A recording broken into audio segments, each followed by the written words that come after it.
അലൈഹി സ്വലമ തങ്ങൾ ശുദ്ധമായ അറബിയ സംസാരിച്ചിരുന്നത്. അപ്പം അതിനെക്കുറിച്ച് നബി തങ്ങൾ എപ്പോഴും വാചാലമായി സംസാരിക്കാറുണ്ടായിരുന്നു. നിങ്ങളുടെ കൂട്ടത്തിൽ ഏറ്റവും നന്നായി അറബി സംസാരിക്കുന്നവൻ ഞാനാണ്. കാരണം ഞാൻ സംസാരിക്കാൻ പഠിച്ചിട്ടുള്ളത് സഅദിയ ഗോത്രത്തിൽ നിന്നാണ്. സഅദിയ എന്ന് പറയുന്നത് ഉൾനാടൻ പ്രദേശമാണ്. ഹലീമ ബിബി റളിയല്ലാഹു അൻഹയുടെ അടുക്കൽ മുലയൂട്ടാൻ വേണ്ടി കൊണ്ടുപോയ സമയത്താണ് മുസ്തഫ നബി സല്ലല്ലാഹു അലൈഹി വസല്ലമ സംസാരിക്കാൻ പഠിച്ചത്. ഒരു 1.5 വയസ്സ് മുതലാണ് ഒരു മനുഷ്യൻ സാധാരണഗതിയിൽ സംസാരം തുടങ്ങുന്നത്. 1.5 വയസ്സാണ്. 1.5 വയസ്സുള്ള ഒരു കുട്ടി 50 വാക്കുകൾ സംസാരിക്കണമെന്നാണ് നിയമം. 1.5 വയസ്സുള്ള ഒരു കുട്ടി 50 വാക്ക് സംസാരിക്കണം. 1.5 വയസ്സ് വ്യക്തമായി സംസാരിക്കണം എന്നില്ല, അവ്യക്തമായ സംസാരം, വാപ്പ അമ്മ പപ്പ അമ്മമ്മ അങ്ങനെയൊക്കെയുള്ള അവ്യക്തമായ 50 വാക്ക് സംസാരിക്കണം. 1.5 വയസ്സ്. 1.5 വയസ്സാവുമ്പോൾ 50 വാക്ക് സംസാരിച്ചിട്ടില്ലെങ്കിൽ ഡോക്ടറെ കാണിക്കണം.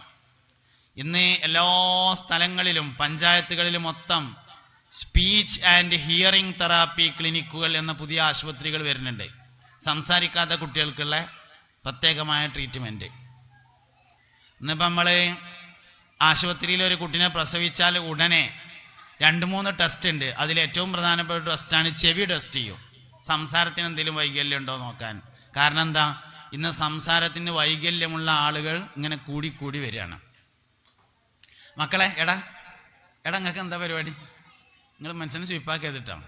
ഞാൻ നിങ്ങളെ പറ്റിയിട്ട് നല്ല വർത്താനൊക്കെ പറഞ്ഞിങ്ങാണ്ട് ഇവിടെ ഇരിക്കുകയാണ്. നിങ്ങൾ മനസ്സിനെ സ്വീപ്പാക്കരുതേ. ആകെ എരപ്പാവും. ഞാനും നിങ്ങളൊക്കെ മൊത്തത്തിൽ എരപ്പാവും.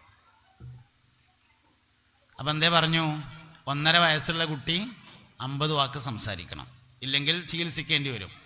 ഇന്ന് അധിക കുട്ടികളും 1.5 വയസ്സിൽ 50 വാക്ക് സംസാരിക്കണില്ല. നബി സല്ലല്ലാഹു അലൈഹി വസല്ലമ തങ്ങൾ എപ്പോഴും ഒരു കൊല്ലം മുമ്പിലുണ്ടായിരുന്നത്. 2.5 വയസ്സായ കുട്ടി 150 വാക്ക് സംസാരിക്കണം. മുസ്തഫ നബി സല്ലല്ലാഹു അലൈഹി വസല്ലമ 1.5 വയസ്സിൽ തന്നെ 150 വാക്ക് സംസാരിച്ചിരുന്നു. അതാണ് സംസാരം. എവിടുന്ന് പഠിച്ചു? ഹലീമ ബിബി റളിയല്ലാഹു അൻഹയുടെ അടുക്കൽ നിന്ന് പഠിച്ചു. ഹലീമ ബിബി റളിയല്ലാഹു അൻഹ ഉൾനാടൻ ഗ്രാമപ്രദേശത്ത് താമസിച്ചിരുന്ന ആളാണ്. എന്താ കുട്ടികൾ സംസാരിക്കാത്തതിൻ്റെ കാരണം? എന്തുകൊണ്ടാണ് സംസാരിക്കുന്നതെന്ന് നമ്മൾ ആദ്യം പരിശോധിക്കണം. എന്താ കുട്ടി സംസാരിക്കുന്നതിൻ്റെ കാരണം? ഉമ്മയും വാപ്പയും കുട്ടിയോട് ധാരാളമായി സംസാരിക്കുന്നു എന്നതാണ് കുട്ടി സംസാരിക്കുന്നതിൻ്റെ കാരണം. അപ്പോൾ എന്തുകൊണ്ടായിരിക്കും സംസാരിക്കാത്തത്? ഉമ്മയും വാപ്പയും കുട്ടികളോട് സംസാരിക്കാത്തത് കൊണ്ടാണ് സംസാരിക്കാത്തത്. ഈ സംസാരശേഷി ഇല്ലാത്ത ആൾക്കാർക്ക് നാവിന് പ്രശ്നമൊന്നുമില്ലല്ലോ. സംസാരശേഷി ഇല്ല എന്ന് പറഞ്ഞത് നാവിൻ്റെ പ്രശ്നമല്ലല്ലോ, ചെവിയുടെ പ്രശ്നമാണ്. നിങ്ങൾ മനസ്സിലാക്കിയിട്ടുണ്ടോ സംഭവം? സംസാരശേഷി ഇല്ലാത്ത ആളുടെ നാവിനല്ല പ്രശ്നമുള്ളത്, ചെവിക്കാണ് പ്രശ്നമുള്ളത്.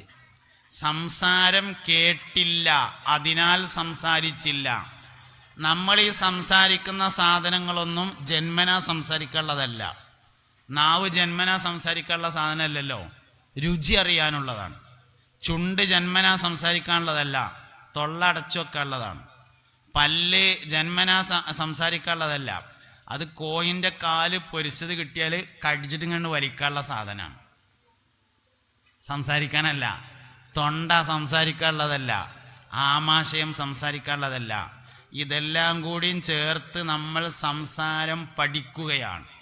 അത് പഠിച്ചതിൻ്റെ കാരണം ചെവി കൊണ്ട് നമ്മൾ സംസാരങ്ങൾ കേട്ടു എന്നതാണ് കാരണം.